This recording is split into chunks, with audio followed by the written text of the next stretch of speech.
Hello everyone, Dr. Mark here, and today I wanted to talk to you all about a subject that concerns many of us that own large dogs.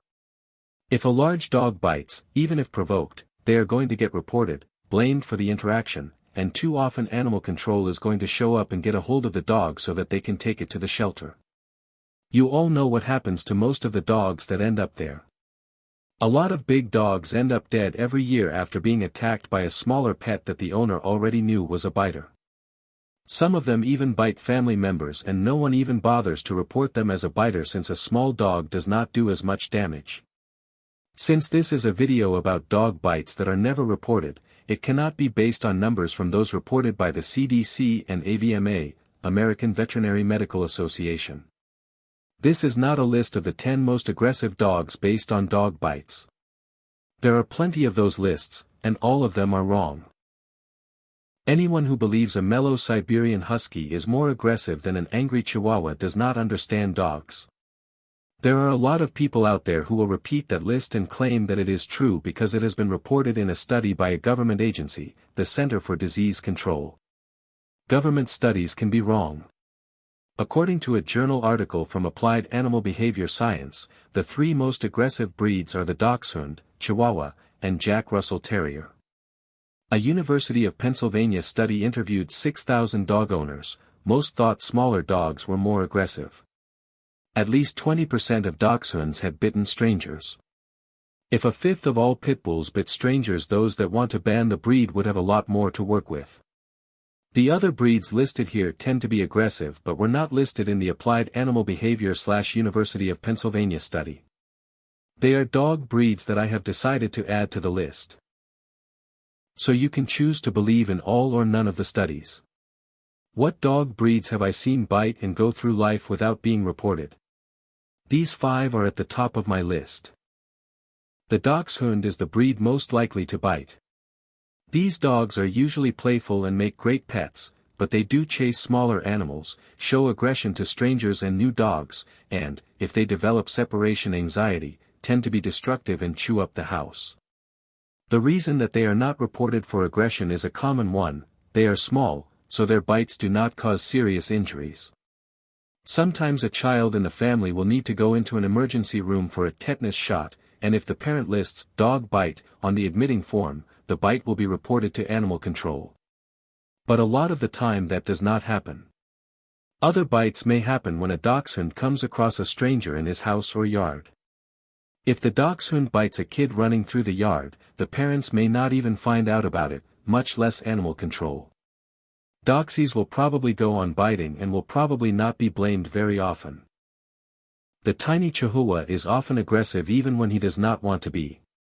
They are not hunters like the dachshund and are usually happy when left alone to curl up on the couch or in a warm basket of laundry just out of the dryer. A lot of times, they are not left in peace. Since they are not able to do much damage when they bite, they may be teased by small children and by adults with nothing better to do.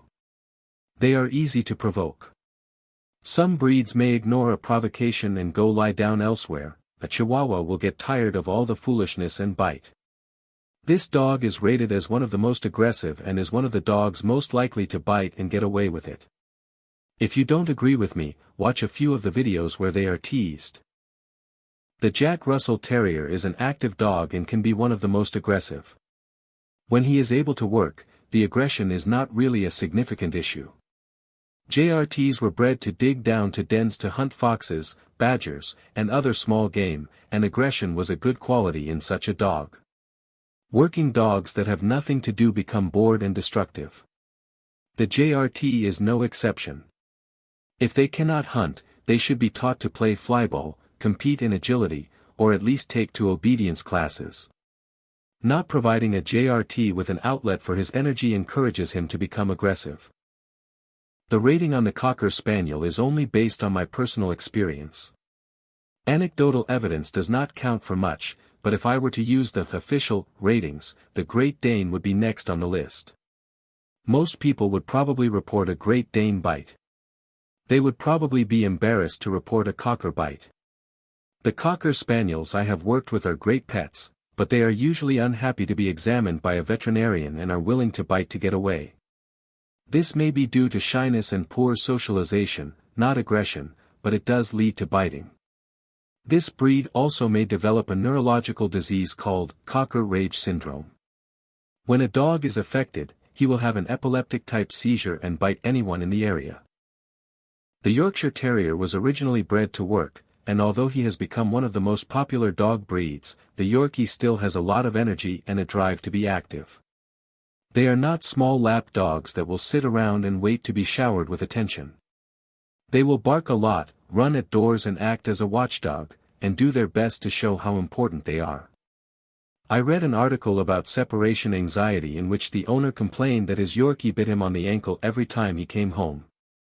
The owner put up with it for years, and eventually, the dog died of old age. If the dog was a pit bull, the owner probably would have reported him to animal control, and the dog would have been euthanized. Do I know that Yorkie bites are never reported? No, this is just anecdotal information. They are known to bite but are almost never reported to do so in statistics. Do not be so quick to condemn a breed of dog that you are told bites a lot. Statistics are wrong. Some data indicate 1 in 12 dachshunds bite their owner. What if it is 1 in 10? What about 1 in 8?